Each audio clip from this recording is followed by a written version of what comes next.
আসসালামু আলাইকুম সুপ্রিয় শিক্ষার্থীবৃন্দরা, বাংলা টিউটোরিয়াল চ্যানেলে আপনাদের সবাইকে স্বাগতম। গত ক্লাসে আমরা যে টপিকটা নিয়ে কথা বলেছিলাম সেটা হচ্ছে অ্যাটম নিয়ে কথা বলেছিলাম আমরা। আজকে আমরা যেটা কথা বলবো সেটা হচ্ছে HTML এর কিছু বেসিক নিয়ে কথা বলবো। তো আমরা যেটা করব সেটার জন্য আমরা বাংলা টিউটোরিয়াল মাইনক্রাফট HTML এ যাব আমরা, এন্ড দেন আমরা এখান থেকে পার্ট 4 এ একটা ফোল্ড ক্রিয়েট করে এখানে আমরা একটা নিউ টেক্সট ডকুমেন্ট ক্রিয়েট করে নেব। ওকে, দেন আমরা এটাকে যখন ক্রিয়েট করব তারপর আমরা এটাকে একটু নোটপ্যাডে এডিট করব। তার জন্য আমরা যে রাইট বাটনে ক্লিক করে আমরা এটাকে একটু ডিলিট করে দেব। আমি আপনাদের ক্লাসটা প্রপারলি দেখাচ্ছি। আজকে যেহেতু আমাদের HTML এর বেসিক কিছু তো হচ্ছে, সেই বেসিকটা আমাদের দেখার জন্য আমরা এমনিতেই মূলত হচ্ছে যদি h1 ট্যাগ ইউজ করি, দেখেন greater than h1 less than, আবার আমরা এটাতে গ্রেটার দেন স্ল্যাশ দেব, আমরা দেওয়ার পরে h1 দেন লেস দেন, সরি লেস দেন। এখানে আমরা জাস্ট লিখলাম হচ্ছে হ্যালো হ্যালো। এখন কি আমাদের এই জিনিসটা কি ঠিক আছে? মানে আমরা এটা কিভাবে দেখতে পারি? কন্ট্রোল এস দিয়ে সেভ করলাম, দেন হচ্ছে আমরা এটাকে একটু ওপেন করি, ডাবল ক্লিক করে দেখি আমাদের ট্যাগটা ঠিক আছে কিনা। এখন এটা ঠিক আছে কি নাই আমি এটা কিভাবে দেখতে পারি? এটার জন্য আমরা এখানে রাইট বাটনে ক্লিক করব, করে ভিউ পেজ সোর্সে ক্লিক করব। দেখেন আমার এখানে ট্যাগ কিন্তু আমাদের h1, তো আমাদের h1 ট্যাগটা কিন্তু ঠিক আছে, কিন্তু দেখেন h1 ট্যাগ আমাদের কোনো ভুল নেই, কিন্তু এখানে h1 ট্যাগে দেখেন একটা রেড চিহ্ন চলে আসছে, তার মানে হচ্ছে আমাদের কোথাও না কোথাও একটা ভুল আছে, এবং আমাদের অবশ্যই সেটা স্ট্রাকচারে ভুল আছে, এবং আমরা এই স্ট্রাকচারটা নিয়েই কথা বলবো। এই যে দেখেন আমাদের এই যে স্ট্রাকচারটা যেটা আছে এটা কিন্তু আমাদের ঠিক নেই।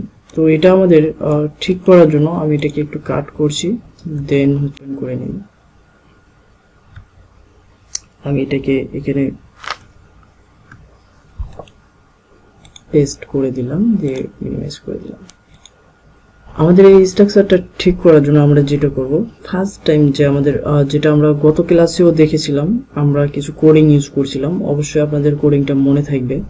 তো আমরা যেটা করব গ্রেটার দেন লেস দেন, তারপরে এক্সক্লামেটরি সাইন, তারপরে আমরা এখানে বড় হাতের, সেদিনে আমরা গত ক্লাসে দেখছিলাম ছোট হাতের লিখছিলাম, কিন্তু আজকে বড় হাতের লিখব।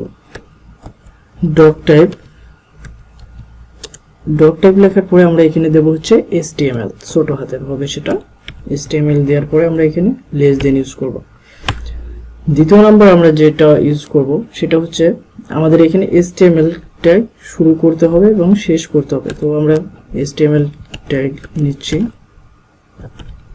লেস দেন দিলাম, দেন হচ্ছে আবারও আমরা এটাকে শেষ করব স্ল্যাশ HTML লেস দেন, আমরা এটাকে শেষ করেও দিলাম।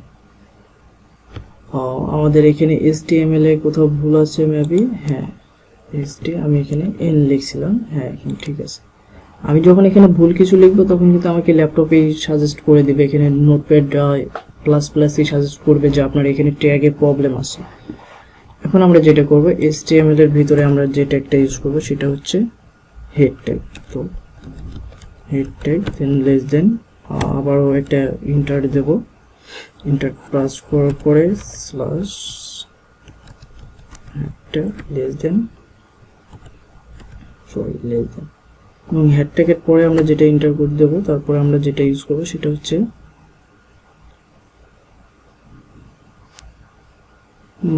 হেড ট্যাগের পরে, হ্যাঁ আমরা যেটা ট্যাগ ইউজ করব সেটা হচ্ছে হেড ট্যাগের পরে বডি ট্যাগ, হ্যাঁ right, body tag less than, then then enter press করার পরে আমরা এখানে দিতে পারি slash body tag then less than. ওকে,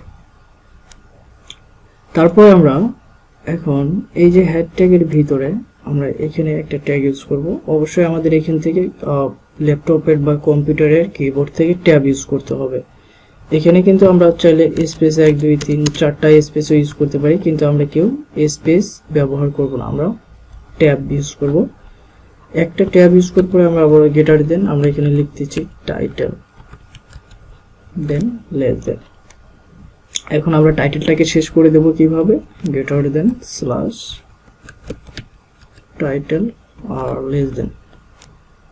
এখন আমরা এর ভিতরে লিখতে পারি বড় হাতের দিয়ে HTML লিখলাম, তারপরে আমরা হেড ট্যাগ গেল আমাদের, তারপরে আমরা যেটা করব বডি ট্যাগের ভিতরে আমরা সেম ট্যাগ ইউজ করব একটা, দেওয়ার পরে আমরা এখানে গ্রেটার দেন আমরা এখানে ইউজ করতে পারি S1 ট্যাগ। তো আমরা S1 ট্যাগটা নিচ্ছি, যেটা আমরা গত ক্লাসে এই স্ট্রাকচারগুলো দেখেছিলাম। অবশ্যই যদি ভিডিওটা দেখে থাকেন আপনাদের বিষয়টা অনেক ভালোভাবে মাথায় ঢুকে গেছে অলরেডি, আর যদি না দেখে থাকেন তাহলে তো বুঝতেই পারবেন না। আমি জাস্ট এখানে লিখলাম হচ্ছে হ্যালো লেখার পরে আমি এটাকে Ctrl+S দিয়ে সেভ দিলাম। দেন আমি একটু মজিলা ফায়ারফক্সে যাওয়ার পরে আমি এটাকে একটু সেভ করি। দেখেন আমি আবার একটু ভিউ পেজ সোর্সে যাই। দেখেন আমার কিন্তু আর রেড চিহ্নটা নেই, ওকে। তো আমাদের এই স্ট্রাকচারটা ভালোভাবে ফলো করতে হবে, এবং এইভাবে দেখেন জিনিসটা যে আমাদের যে কোডিং গুলো আছে বা আমাদের যে ট্যাগ গুলো আছে, দেখেন জিনিসটা কিন্তু দেখতে অনেক সুন্দর লাগতেছে। যখন আপনার জিনিসগুলো হচ্ছে যে টাইটেল ট্যাগটা, এবং এটা কিন্তু আমাদের এখানে লেখাতে কিন্তু আমরা জিনিসটা সুন্দরভাবে বুঝতেও পারতেছি, কিন্তু যখন সবগুলো সেম থাকতো, এক সমান থাকতো, তাহলে কিন্তু আমাদের জিনিসটা বুঝতেও প্রবলেম হতো এবং আসলে জিনিসটা দেখতেও খারাপ থাকতো। তো আমি আপনাদের এখন আমি একটু হ্যালোটাকে ডিলিট করে দেই। ডিলিট করার পরে আমরা একটা ব্রাউজার থেকে আমি হচ্ছে এখান থেকে প্রথম আলোতে যাই, একটু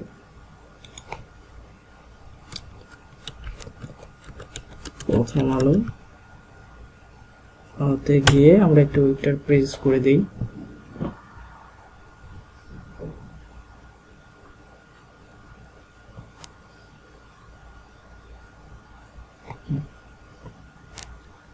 আচ্ছা, আমাদের আর কোথাও যাওয়ার দরকার নেই।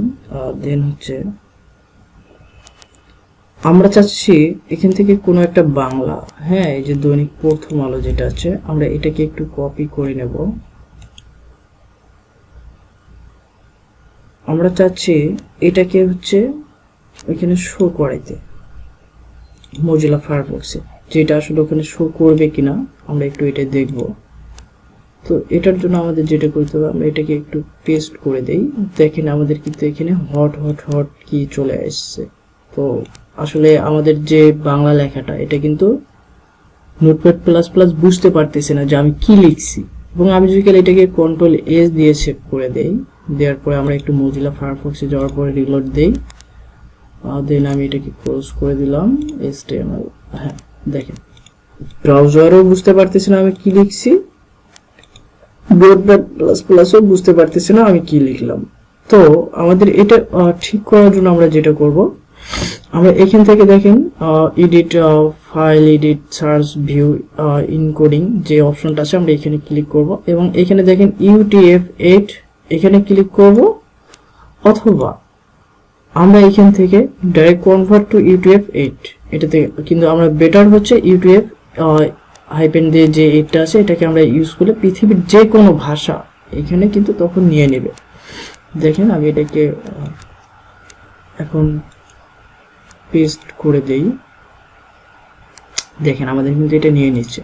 এখন এই UTF-টা কি, এটা ফুল মিনিং হচ্ছে ইউনিকোড ট্রান্সফরমেশন ফর্মাল,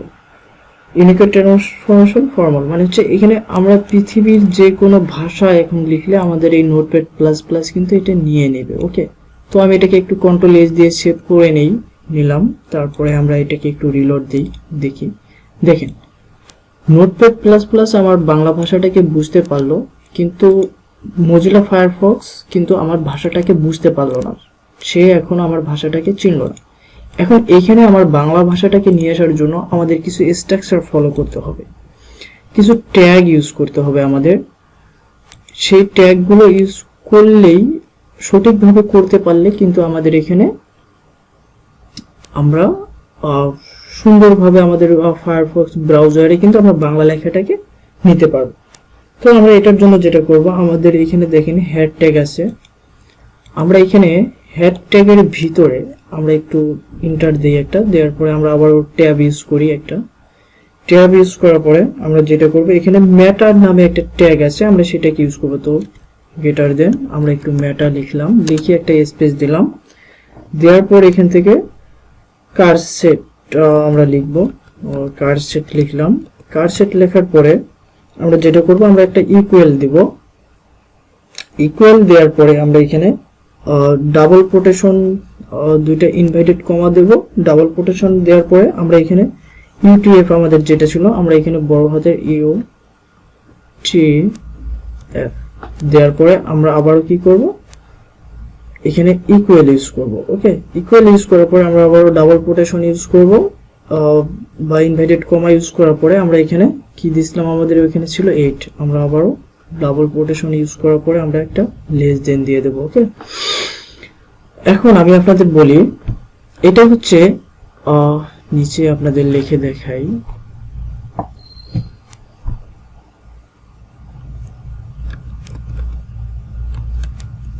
অ্যাট্রিবিউট। এটা হচ্ছে নাম অ্যাট্রিবিউট। এই যে যেটা দেখতেছেন এটা হচ্ছে অ্যাট্রিবিউট। এই যে কার সেট যেটা আমরা লিখলাম এটা কিন্তু হচ্ছে অ্যাট্রিবিউট। ওকে, এটা কিন্তু কোনো ট্যাগ না। এখানে ট্যাগ হচ্ছে এই যে মেটা, এটা আমি আপনাদের প্রথম ক্লাসে বলেছিলাম যে কিছু কিছু ট্যাগের ক্ষেত্রে শুরু যেটা দিয়ে করতে হয় শেষও সেটা দিয়ে করতে হয়, কিন্তু কিছু কিছু ট্যাগের ক্ষেত্রে করা লাগে না। যেমন এই যে আমাদের এই মেটা ট্যাগ যেটাকে বলে, আমাদের দেখেন এই মেটা ট্যাগটা কিন্তু আমরা শুরু করেছি, কিন্তু এটা কিন্তু আমরা কোনো শেষ করব না, এটা এখানেই শুরু এবং এখানেই শেষ। ওকে, তো এই যে যেটা মেটা, এটা দেখতেছেন এই মেটাটা, এটা হচ্ছে ট্যাগ, এবং এই ট্যাগের ভিতরে আমরা যেটাকে লিখছি এই যে কার সেট, এটা হচ্ছে অ্যাট্রিবিউট, এবং এর ভিতরে আমরা ইকুয়াল ইউজ করে যে ইনভার্টেড কমার ভিতরে যেগুলোকে লিখছি এটা হচ্ছে ভ্যালু। আশা করি সবাই ভালো করে মনে রাখবেন। তো হচ্ছে আবারও বলছি, কার সেট যেটা আছে এটা হচ্ছে অ্যাট্রিবিউট, এবং এর ভিতরে আমরা ইকুয়াল দিয়ে যেটাকে ইউজ করতেছি এটা হচ্ছে ভ্যালু। সো তারপরে আমরা যেটা করব, এখান থেকে HTML এর ভিতরে আমরা আরেকটা ট্যাগ ইউজ করব, যেটা করলেও হয় না করলেও হয়, তবে করাটাই আমার মনে হয় বেটার, যেহেতু আমাদের বেসিক থেকে আমরা শুরু করতেছি, দেন সবার জিনিসটা জানা থাকাই ভালো। তো আমরা একটা স্পেস দেব, এখানে স্পেস দেওয়ার পরে আমরা যেটা করব, এখানে ল্যাং লিখতে পারি আমরা, ছোট হাতের হবে, ল্যাঙ্গুয়েজ দেওয়ার পরে আমরা একটা ইকুয়াল ইউজ করব। তারপরে আমরা আবারও ডাবল কোটেশন ইউজ করব। এখানে ডাবল কোটেশন ইউজ করার পরে যে আমরা এখানে কি লিখতে চাচ্ছি, বাংলা, ইংলিশ, উর্দু, ফার্সি, ধরেন আমরা এখানে ইংলিশ লিখতে চাচ্ছি, তো ইংলিশের ক্ষেত্রে হবে ইএন দেওয়ার পরে আমরা আবারও এখানে ডাবল কোটেশন দিতে ইকুয়াল ইউজ করব। ইকুয়াল ইউজ করার পরে আমরা আবারও double quotation double quotation use করব। তারপরে আমরা যেহেতু ইউএস দেব, আমরা এখানে ইউএস দেওয়ার পরে আমরা আবারও ডাবল কোটেশন ইউজ করব, দেন আমরা সেভ করে দেব, কন্ট্রোল এস দিয়ে আমরা সেভ করে দেব। এখন এই যে ট্যাগগুলো আমরা ইউজ করলাম, এই ট্যাগগুলোর মেটা ট্যাগ যেটা আছে, মেটা ট্যাগ, যার কারণে কিন্তু আমাদের এই যে বাংলাটাকে আমাদের ব্রাউজারে শো করাবে, এবং এই যে ট্যাগটা ইউজ করলাম, এবং এই ট্যাগগুলোর কারণে কিন্তু আমরা যেহেতু বাংলা শো করতে চাচ্ছি, তো আমরা এখানে বিএন লিখব, অবশ্যই এটা ছোট হাতের হবে বিএন, এবং আমি এখানে একটা ভুল করছি, সেটা ইউএসটা অবশ্যই আপনাদের বড় হাতে দিতে হবে, এবং বিএন যেহেতু আমাদের বিডি, আমাদের বাংলাদেশকে বলে বিডি, তো আমরা এখানে বিডিটা বড় হাতে দেব। দেওয়ার পরে আমরা এটাকে একটু সেভ করি কন্ট্রোল এস দিয়ে, করার পরে আমরা একটু ব্রাউজারে যাই, যাওয়ার পরে আমরা একটু রিলোড দিই, এটাকে দেখি, দেখেন দৈনিক প্রথম আলো চলে এসেছে। সো ভিউয়ার্স, আমি আপনাদের আবারও বলে দিচ্ছি কিছু, এটা হচ্ছে আমাদের বেসিক। আমরা প্রতিটা কাজ, আমরা যে কোনো একটা ওয়েবের, যে কোনো HTML এর যে কোনো কাজ করার ক্ষেত্রে আমাদের এই ট্যাবগুলো ইউজ করতেই হবে, মাস্ট। তো এই ট্যাবগুলো অবশ্যই আমাদের ভালোভাবে মনে রাখতে হবে। এবং আমি আবারও আপনাদের বলে দিচ্ছি, এই যে মেটা, এটা হচ্ছে একটা ট্যাগ, এবং এর ভিতরে আমরা এই ট্যাগটার ভিতরে আমরা এই যে একটা ট্যাগের ভিতরে এক বা একাধিক কিছু লিখলে সেটা হয় অ্যাট্রিবিউট। এবং এই যে এটার ভিতরে যদি আমরা ইকুয়াল দিয়ে ইনভার্টেড কমার ভিতরে এক বা একাধিক কোনো ওয়ার্ড রাখি তাহলে হয় সেটা ভ্যালু। আশা করি আমি আবারও আপনাদের বলতেছি, দেখেন এটা হচ্ছে ট্যাগ। কোনো ট্যাগের ভিতরে যদি আমি কোনো ওয়ার্ড লিখি, এটার ভিতরে যদি আমি কোনো ওয়ার্ড লিখি, আর ধরেন আমি এখানে লিখলাম হ্যালো, এটা হবে অ্যাট্রিবিউট। এবং এখানে যদি আমি ইকুয়াল দেই, আমি যদি এখানে ইকুয়াল ইউজ করে ইনভার্টেড কমার ভিতরে আবদ্ধ করে কোনো ওয়ার্ড লিখি তাহলে সেটা হবে ভ্যালু। এই যে আমাদের দেখেন ইকুয়াল দেওয়ার পরে আমাদের এটার ভিতরে এক বা একাধিক ওয়ার্ড ইউজ করছি, এটা হচ্ছে ভ্যালু। এবং এর ভিতরে আমরা যে ওয়ার্ডটা লিখছি এটা হচ্ছে ট্যাগের ভিতরে যে একটা ওয়ার্ড লিখবো এটা হচ্ছে অ্যাট্রিবিউট। তো আমাদের এটা মনে রাখতে হবে। এবং আমরা ল্যাঙ্গুয়েজের ক্ষেত্রে HTML এর ভিতরে আমরা এই যে bn দেওয়ার পরে বিডি দেব অবশ্যই বড় হাতের। এবং এখানে আরেকটা মজার বিষয় সেটা হচ্ছে আমরা যখন ইংলিশ লিখব, ইংলিশ লেখার ক্ষেত্রে en দেব এবং ইকুয়াল দেওয়ার পর ডাবল কোটেশন দিয়ে আমরা এখানে ইউএস দেব, তাহলেই কিন্তু আমাদের স্ট্রাকচারটা হয়ে যাবে। এবং আমরা চাইলে এটাকে নাও ইউজ করতে পারি। আমরা যদি এই যে ল্যাঙ্গুয়েজটাকে এটাকে যদি আমরা নাও ইউজ করি তাহলে কোনো প্রবলেম নেই, কারণ আমরা এটাকে সেটিংস থেকে আমরা এই যে ইনকনিক থেকে এটাকে UTF-8 করে দিয়েছি, যার কারণে কিন্তু আমাদের এটা প্রয়োজন হবে না। তো তারপর যেহেতু আমাদের বিভিন্ন ব্রাউজার আছে এরকম অপশনগুলো থাকে না, তো সেক্ষেত্রে কিন্তু আমাদের কোডিং যেমন হচ্ছে অ্যাটম আছে, তারপরে এমনিতেই নর্মাল যে নোটপ্যাড যেটা বেসিক থাকে ল্যাপটপের সাথে কম্পিউটারে থাকে এগুলোতে থাকে না। তো এটার জন্য কিন্তু আমাদের এটাই ইউজ করতে হবে। সো ভিউয়ার্স, সাবস্ক্রাইব করে না থাকেন অবশ্যই সাবস্ক্রাইব করে দিয়ে বেল বাটনটি চেপে আমার পাশেই থাকুন বা আমার সাথেই থাকুন, তাহলে নোটিফিকেশনটা আমার ভিডিও আপলোড হওয়ার সাথে সাথে আপনার ফোনে চলে যাবে এবং আপনি ক্লাসটা দেখতে পারবেন। সো ভিউয়ার্স, সবাইকে ধন্যবাদ, ভালো থাকবেন নেক্সট ভিডিওর জন্য।